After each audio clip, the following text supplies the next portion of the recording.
Halo guys, ketemu lagi dengan gue Angga di Few Minutes with Mas Angga.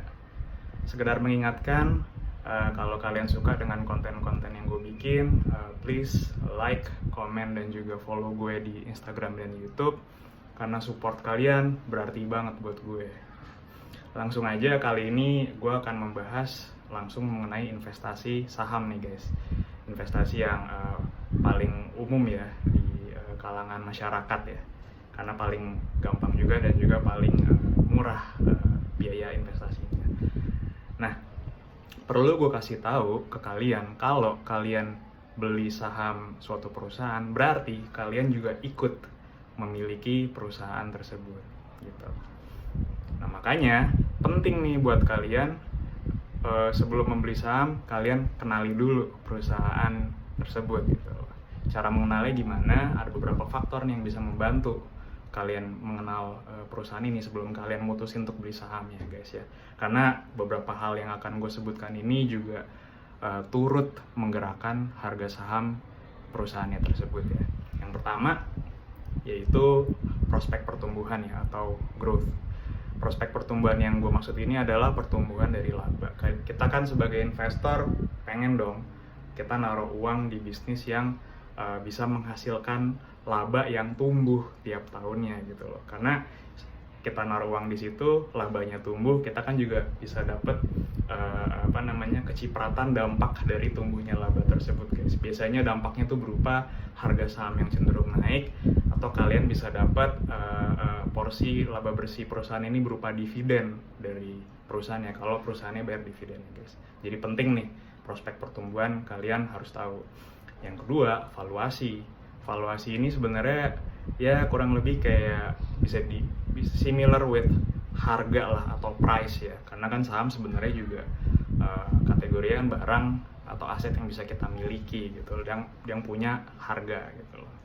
Tapi valuasi ini cenderung relatif sifatnya ya. Biasanya kita ngukur valuasi satu saham itu dari metrik berupa price to earnings ratio atau PE, atau juga price to book ratio atau PB guys.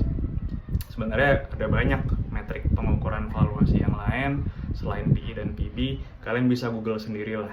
Tapi yang paling umum dipakai adalah dua ini ya, PE dan juga PB. Makin kecil rasio PE dan PB, berarti makin murah harga saham dari perusahaan tersebut. Kebalikannya juga makin mahal berarti ya.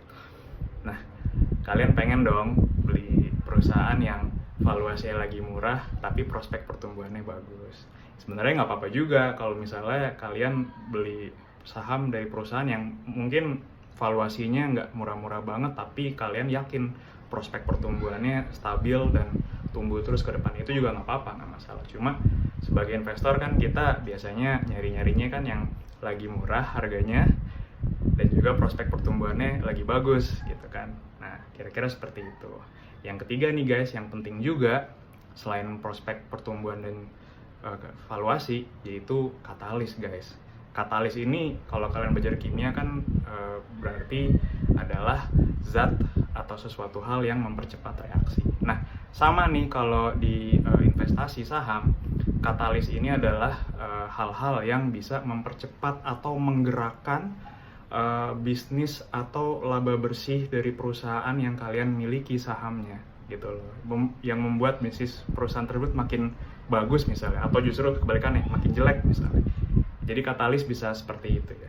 Contoh katalis nih, misalnya pemerintah issue peraturan baru mau menurunkan tingkat pajak untuk perusahaan. Nah, ini katalis positif guys. Kenapa? Karena dengan turunnya tingkat pajak, perusahaan bayar pajaknya lebih rendah, laba bersih perusahaan tersebut jadi lebih tinggi kan. Nah, biasanya nih kalau kayak ada katalis positif kayak gini, biasanya harga saham dari perusahaan tersebut cenderung naik ya guys ya. Katalis negatif sebenarnya banyak contohnya, kalian bisa pikirin sendiri. Coba deh kalian komen down below, menurut kalian contoh katalis negatif tuh apa aja gitu. Nah, selain tiga ini ada dua hal lagi nih yang gak kalah pentingnya gitu loh dalam investasi saham. Yang pertama yaitu arus kas, yang kedua adalah manajemen. Kenapa arus kas penting? Karena kalian nggak mau dong naruh uang kalian di perusahaan yang isinya kosong gitu loh, nggak ada uangnya gitu loh, bisnisnya tuh nggak ngasilin cash gitu loh, labanya itu banyaknya dari piutang misalnya. Piutang kan piutang gitu loh, kita terimanya di masa depan, nggak kita terima hari ini kan gitu loh. Dan apakah piutang itu akan dibayar? Nah, kalian juga harus cari tahu tuh sebelum invest di perusahaan yang akan kalian beli.